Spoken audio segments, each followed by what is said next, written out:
Well, hello there, and welcome again to the Disability Law Show. So good to have you along for the half hour. Got lots to get through. I'll give you some information right off the top, how you reach out to either Sivan or Tamar. You can do that easily. The phone number, 1-855-821-5900, help@disabilityrights.ca. That's the email we're going to get to very shortly as well. And then simply disabilityrights.ca, the website. There's information. You can catch past TV shows and our long-running radio shows across the country as well. Feel free to call in and talk to us on the radio show. Your call may appear on this show in a future date for sure. On the show today, the main topic, guys, what you need to know about headache disorders and LTD. That is on the way shortly. But Sivan, Tamar, good to see you guys again. Who's going first? Who's going first? Well, I'm excited to start off our show today to talk about a file or a case that I've been working on quite intimately. And I really think it's headed in the right direction, John, and I wanted to share this with our viewers. It involves an individual who came to us under a year ago. He had been on claim with his disability insurer for over 5 years. His disability was both with a chronic pain, physical elements, and there were mental health components with anxiety and depression, which is a profile we see quite a lot, a constellation of health issues, as I call them, with physical elements and mental health elements. He was on concerted treatment, regular treatment throughout the time that he was on claim. And of course, the disability insurer adjudicated and approved his claim, even through an independent medical examination and all of those years past the change of definition. So there was an acceptance that he met the test of total disability of any occupation. So in other words, he was not capable, as a result of his health issues, to work in any other setting for the foreseeable future at a commensurate level, at a wage that it would effectively give him roughly 2/3 of what he was earning. So let's fast forward to what happened near the end of the claim. Insurance companies, as they often do, get a little impatient. They look at the age and profile of an individual. They actually have referenced in the claims file, because I've reviewed it, of course, where they think that he has reached maximum medical recovery, MMR they call it. In other words, we don't think that any further treatment is actually going to improve his condition, and they contemplated putting him on what's called long duration. In other words, we're just going to get periodic updates, but we expect he's going to be on claim with us until he turns 65 years old. And they got impatient because that was many, many years ahead into the future with a fairly significant disability benefit level, because he was an account executive earning quite a high wage. And so they decided they would do a little bit of surveillance. But when I say a little bit, they tried 3 different times through the course of the year before they cut off his claim to do surveillance on him and see what he was actually up to. And they didn't see much, John. They observed him maybe less than half the time, doing very routine type activities, yard work, walks, cycling, and they couldn't really understand, okay, is this enough of a basis so that we can decline the claim? So they actually kept him on claim for a whole year after that even, and tried to understand the level of activity without letting him know that this surveillance had been done and was part of their decision making.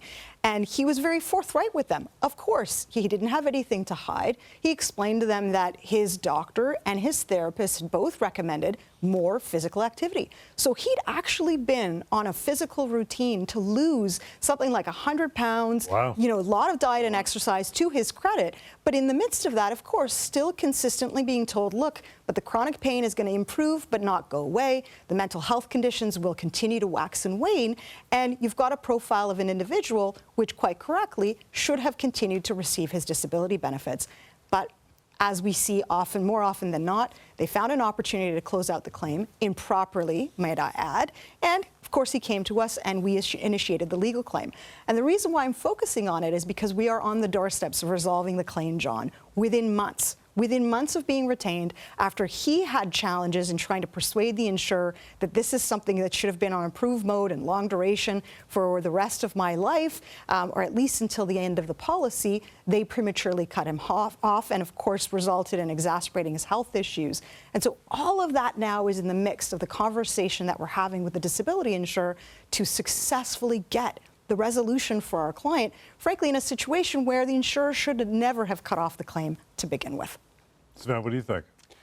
You're shaking your head, so. I'm shaking my head because many times we see people who are cut off long-term disability because of surveillance. And when we view that surveillance, not only does it not show what the insurance company is saying that it shows, to support their cutoff, but in fact, many times it actually supports the claim. And I can tell you, having worked on the defense side for insurance companies many years ago, and Tamar has done that as well, you know, we were on the other end of the spectrum. I mean, I don't know about you, Tamar, but I used to recommend in some cases to order surveillance. And I will tell you that as somebody who worked for insurance companies, in many instances, it would blow up in our faces because the surveillance would actually prove that the person is unable to do certain things. Now, sometimes insurance companies will use surveillance to intimidate claimants. It's very, very intimidating, especially when you get a call from your client saying, you know, I think that there's a car parked outside. Can they do this? Can they do that?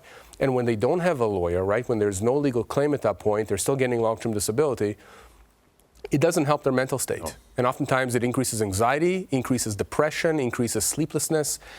So oftentimes what it does is through that intimidation factor, it creates a scenario, a situation where people just want to do away with it. And so they give up on the claim. And, you know, that's when, you know, it's the right time for the insurance company, or that's when insurance companies think it's the right time for them to cut people off because they know people will not resist. And that's really the key here. It's that there is a power imbalance. There is a certain psychology here that's at play. And insurance companies simply understand and they know that people are in a vulnerable state. And what we tell people is, you don't have to feel alone, number one. We are here for you. And number two, insurance companies often act in ways that are simply beneficial to them. I mean, that's really their goal at the end of the day, is to make money. And one of the ways to do that is to cut you off benefits, to stop paying you and to hope that you're going to walk away. In Tamar's case, in her client's case, that client did not go away, went to Tamar, and then now it's going to get resolved. And by the way, we see this time and time again when people come to us when they've been cut off benefits, thinking that there is just no way that you can force the insurance company to pay a cent only to walk out at the end of the claim with money after we get involved. Is the surveillance a costly little thing that they do? Because it would seem that if they're going to pay all that money out front, they're going to want to get something from it regardless whether it's legit, right? I think that was the challenge here, John, because in other words, they did the surveillance, multiple attempts of it. I think that it really didn't show them much because my client was open and honest with them about his level of activity and ongoing health struggles. But they were on a mission because they had invested this time and money into it, that they needed to bring the claim to a close, even if it wasn't reasonable. And that's really the key here, is that if a judge or a court were to look at the situation, they would see what we see, what guaranteed their lawyer sees, which is this is not a reasonable decline. This is not something that the insurance company is going to be able to stand up before a court and justify. Because the trend in the case law as well is that the surveillance is just not all that persuasive. Insurance adjusters like to put a lot of weight on that, to Sivan's point, to intimidate claimants, to feel as though they've done something wrong, or they're the wrong person for having pursued disability benefits or being on claim, to deter them from actually exercising their rights, which is the last thing that I want individuals to do, because we are absolutely here to help. Once somebody who's off on disability and maybe there's been some surveillance for them, once they involve you guys, do they legally have to cough up all that surveillance to you guys? Who has access to see it? Well, yes, in some ways, yes. So if it's done before the legal claim is pursued, then yes, absolutely, all of that has to be provided to us. Then once the legal claim is initiated, then there are certain steps and stages where we can also force them to disclose to us that they've done more surveillance.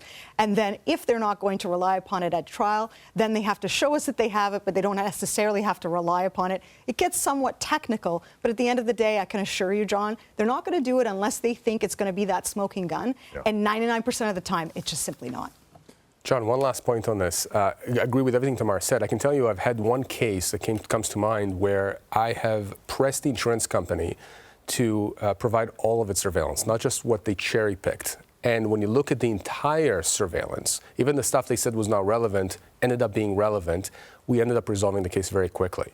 Now, when we start the legal claim, the legal process, there are certain procedural rules that now come into play. So, for example, people ask me, when I go to an assessment that is scheduled by the insurance company, an IME, an independent medical assessment, am I entitled to a copy of the assessment? The reality is, whether you're entitled to it or not, unless you start a legal claim against them because they've cut you off, you're not going to be able to force them. So my point is that when we start that legal process, they now have to give us a copy of their file, the surveillance or a description of it. They have to give us everything they have. They can't get away from that. And so my point here is that we have a lot of tools in our legal arsenal that we can utilize against them, something that individuals out there don't have and frankly wouldn't even know about because they're not lawyers. There's another website called pocketemploymentlawyer.ca. We use it quite regularly on our other show, the Employment Law Show, with your partner, Sivan Tumarkin. But we always talk about it for a little piece here on this show. Why? Because it's key to what you do as well, right? It is. I mean, that's a website that was created a few years back. Lior came up with it. But you know, the rationale behind it doesn't just apply to employment law. I mean, that website is free. You can go to it. It's anonymous. You get free and quick answers customized to your specific situation. And so we realized very quickly that people had the same need from a disability standpoint. Think about this. I mean, many people who are having issues with their employers also have issues with their long-term disability insurance companies or disability-related questions, and vice versa. And so there is a portion of that website, of that little program, that allows people to then input a few key pieces of information about their scenario without identifying who they are. Yeah. And then they get accurate and quick answers about their situation. And if at that point they want to get in touch with us because they need our help, no problem. There's a button you can click. Otherwise, close the browser. We will not know that you were there. But don't Google this stuff. That's the one thing we do hear a lot. People Googling, not only are you going to land on some US websites, but even websites from other provinces or even in our own province or the provinces where we act, which is Ontario, Alberta, and BC. Oftentimes there is information that is inaccurate, that is posted by some lawyers or other individuals who say that they deal in this area of law. This is a very specialized area of law. You want to go to the source. So when you go to the Pocket Employment Lawyer, again, ask your own questions on employment law or disability law. It's going to be free, anonymous, and accurate. Again, pocketemploymentlawyer.ca is where you find that. As Sivan just said, free and anonymous, so feel free to take that for a spin anytime you would like. Want to get to an email here before we break. Again, that is help@disabilityrights.ca. Margot, first one up, says, my brother's been on LTD for 2 years as he struggles with schizoaffective disorder and agoraphobia. He spends most of his time in his room and rarely leaves his apartment. Despite this, he just found out from the insurer that his benefits are about to be cut off as they believe he can do another job. Why are they doing this? Why they're doing it, John, is exactly what I was talking about at the top of the show. They are profit-generating entities. I just heard on the radio one of the big ones just made record-breaking profits and has given lots of big raises and so on. So this is the motive, okay? This is the incentive. And they create these disability policies. Embedded in them are tests and eligibility requirements that you have to meet in order to continue getting your disability benefits. So I suspect what's happening with Margot's brother's situation is that perhaps they're doing the analysis of the change of definition, thinking about perhaps the fact that could there be something else that he could do, even despite the fact that he doesn't leave his home, he still has ongoing health issues. So what came to mind is actually a fallback position that I've seen a lot of insurers adopt through the post-COVID era, which is, well, he could work from home. He doesn't actually have to leave his home in order to work, and he can continue getting his mental health treatment and continue to earn an income, perhaps at that commensurate level, roughly 2/3 of what he was making before. And so the solution, one of the solutions, other than, of course, making sure that if they are going to cut off his claims, that he does exercise his rights, that he at least gets some advice from us. Our consults are absolutely free. But more in the immediate, what is the current status of the medical information, perhaps, that's available? Is there a medical update that can be provided that will further support probably what the insurance company already knows, but at the very least, it's under their nose to say, hey, these symptoms are still ongoing. They are still absolutely disabling. What do you think, Sven? I agree with everything you said. And we do find that insurance companies, that's their exit. That's the off-ramp on the highway of disability, right? Some people, whether they're suffering from a psychological issue or a physical or a combination of both, oftentimes it's a combination of both, they need that safety net for which the insurance company has been receiving premiums. Don't forget, these insurance companies are not charities. Right. They've been collecting premiums from your employer or from you directly, sometimes for years and years and years, making thousands of dollars, tens of thousands, maybe hundreds of thousands, reinvesting them, making record profits. And when it comes time to actually pay you, not forever, but for the time that you need to be off so you can get better, they try to find every reason, every excuse in the book to cut you off. And so we see those inflection points during the claims process where insurance companies typically try to just get rid of you or shake you off claim. That 2-year mark, that change of definition, that change of criteria for eligibility, that's where we see most insurance companies find some kind of an excuse, and there are different reasons for that, for why they should not be paying you. And sometimes it's not one reason, it's 2 or 3 or 4. I've seen as much as 12 reasons in one letter. That letter was a very long letter. By the way, that letter, I remember that individual coming to me. It had surveillance issues there as well. And I remember looking at it, and I went through the individual, through each one of the reasons the insurance company gave, including that 2-year mark that you can do some other occupation. And he was able to answer me and explain to me why it is that each one of these excuses was invalid. That case resolved for 6 figures in less than a year. And again, the insurance company thought that they were going to be able to shake him off, but he didn't let go. And that's the key here. So my point is, these 2-year mark, people should know that when they're on LTD, it doesn't guarantee you payment until age 65. You have to be vigilant. And at the first sign of trouble, the first sign of your spidey sense, saying something is wrong, you contact us so we can help you and guide you. We'll take a short break. When we come back on the other side, we'll talk about headache disorders as it pertains to LTD. That is on the way. In the meantime, that phone number, 1-855-821-5900, help@disabilityrights.ca. We'll continue more of the Disability Law Show. Hang on. People think you should go to the government to get severance pay. EmploymentLawyer.ca says that is a myth. Government can only help you get minimum severance, but not everything you're entitled to. Always check with the employment lawyer first at EmploymentLawyer.ca.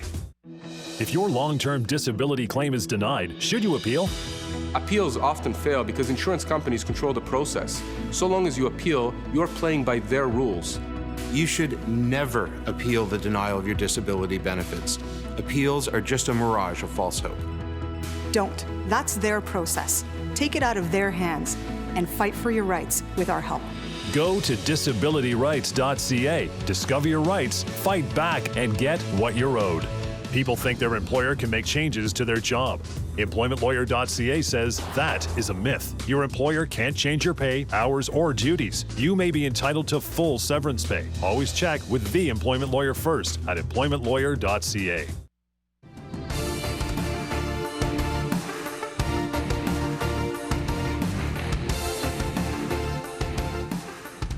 And welcome back to the Disability Law Show. Thanks for sticking around. Lots to get through still with the remaining time. You want to reach out to Sivan or Tamar, their wonderful team. Anytime you're not watching this show, you can do so. 1-855-821-5900, help@disabilityrights.ca. But our main topic, headache disorders and relationship to LTD. Let's get into this right away, guys. Number 1, headache disorders can be debilitating and prevent you from being able to focus and concentrate on essential tasks. Absolutely valid. John, absolutely valid. I have had multiple clients with simply a headache. I want to say simply, but it's not simple. Yeah. But just a headache condition alone, migraines, it can be debilitating, but a lot of resistance from disability insurers in accepting these types of disability claims because it is permanent.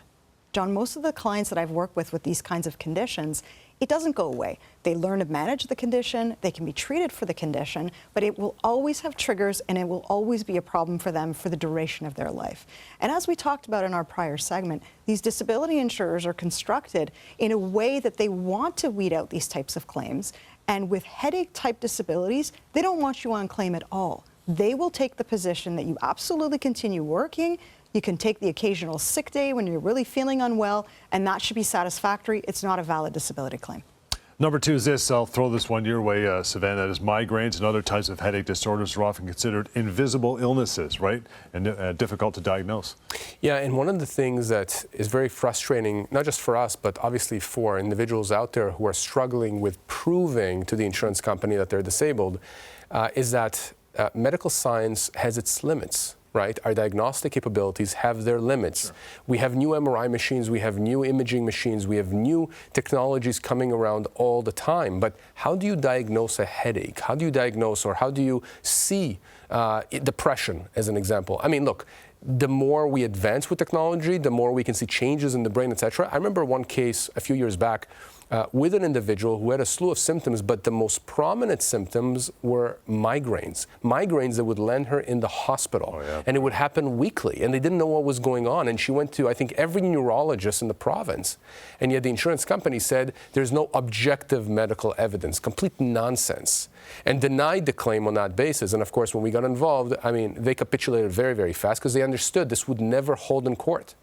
So to individuals out there, they will say, no, there's no, they're not going to say it's invisible. What they're going to tell you is there's no objective medical findings, or you haven't proven it. There's insufficient proof. Those are the code words and phrases, which I can tell you are hollow. And judges across the country have said that these are hollow words, hollow reasons, hollow excuses. But you need someone to advocate for you, and that's where, that's where we come in, really. I mean, at the end of the day, these insurance companies understand that the majority of people out there will simply walk away from these kinds of claims. They'll say, listen, I don't have an objective MRI or CT scan or whatever showing that I have a tumor in my head, so therefore I'm not entitled to this. No, there's no requirement in the policy that it shows up like that. There just isn't. But the insurance company is not telling you that, or at least they're leading you to believe like it is a requirement. It's not a requirement. And these headaches, these migraines can be absolutely traumatic.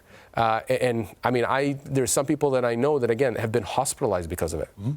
And everyone has headaches. The other problem is that many adjusters superimpose their own experience. They say, well, I have headaches sometimes, and I can still work. Well, it's not the same thing when you are seeing lights and you literally have to go. There's all kinds of vomiting. Nausea. Exactly. There's all these symptoms that arise from it.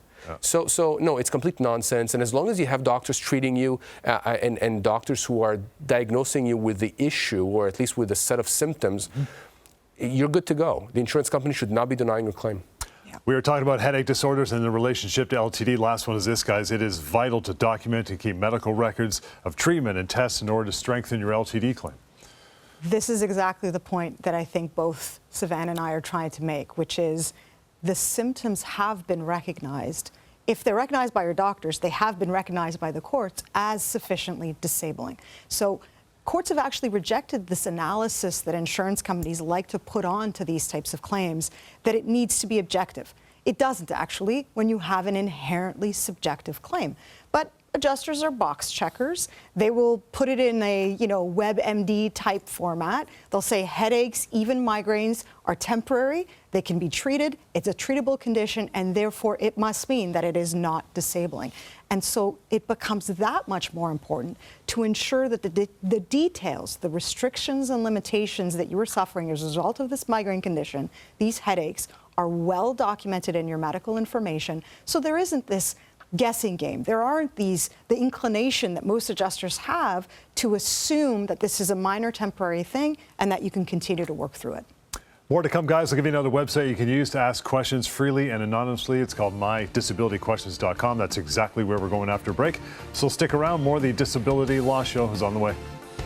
People think contractors aren't owed severance. EmploymentLawyer.ca says that is a myth. Many contractors are actually employees and are entitled to full severance pay. Always check with the employment lawyer first at EmploymentLawyer.ca. How do you force insurance companies to pay long-term disability claims? Insurance companies deny legitimate claims all the time. They're playing the odds. They know that most people are just going to walk away. Your insurer may ignore you. They may even ignore your doctors, but they can't ignore us. We know how insurance companies work. We know their weaknesses. We know how to use the legal process to force them to pay you what you're owed. Go to disabilityrights.ca. Discover your rights, fight back, and get what you're owed. People think you are only owed 2 weeks' pay when you lose your job. EmploymentLawyer.ca says that is a myth. You may be owed much more than 2 weeks per year. Don't settle for less. Always check with the employment lawyer first at EmploymentLawyer.ca.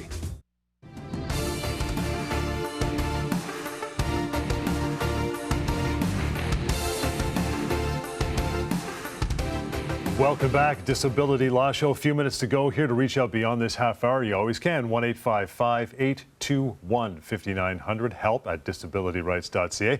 Or the website we're about to dive into, mydisabilityquestions.com. Here we go, guys. From Wayne this time. Says, I've been on LTD for mental health disability for over 6 years.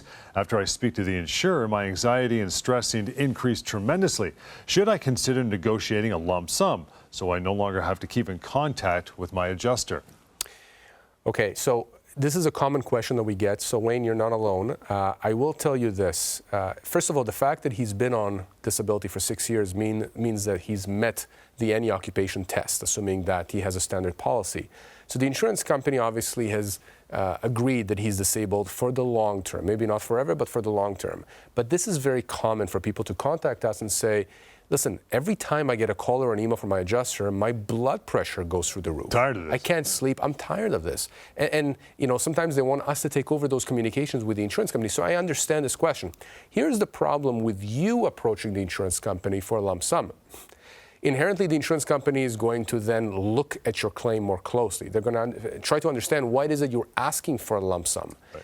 That may raise flags, red flags.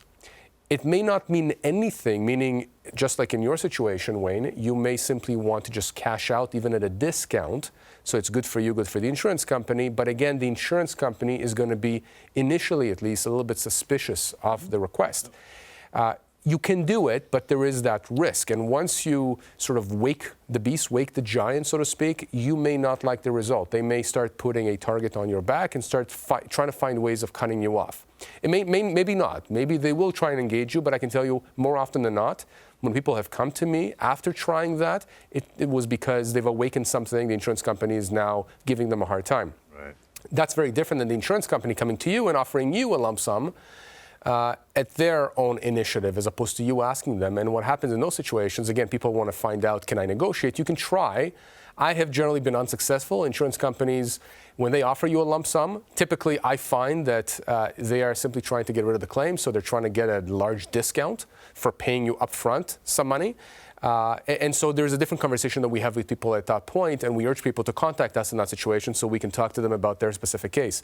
But to Wayne's question here, my personal recommendation, I'd love to hear what Tamar has to say, is be very careful if you are negotiating or trying to negotiate on your own initiative a lump sum payment.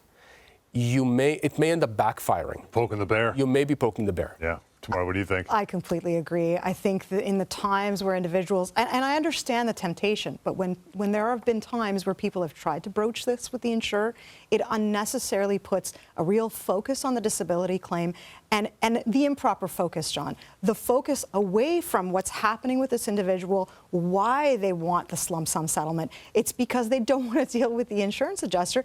To me, that's the core of the issue here is, and my advice to Wayne is, try and put a bit of barrier there. It's okay to have medical restrictions put in place with the frequency of the dealings with your adjuster. Perhaps put those things into writing. Maybe you schedule a call, have a regular routine for those calls, and you try and limit that a little bit so that you're preserving your mental health and not actually getting re-triggered or trying to prevent that trigger to the extent possible, as opposed to unnecessarily putting focus on trying to get a buyout of the policy while your LTD benefits are still at play.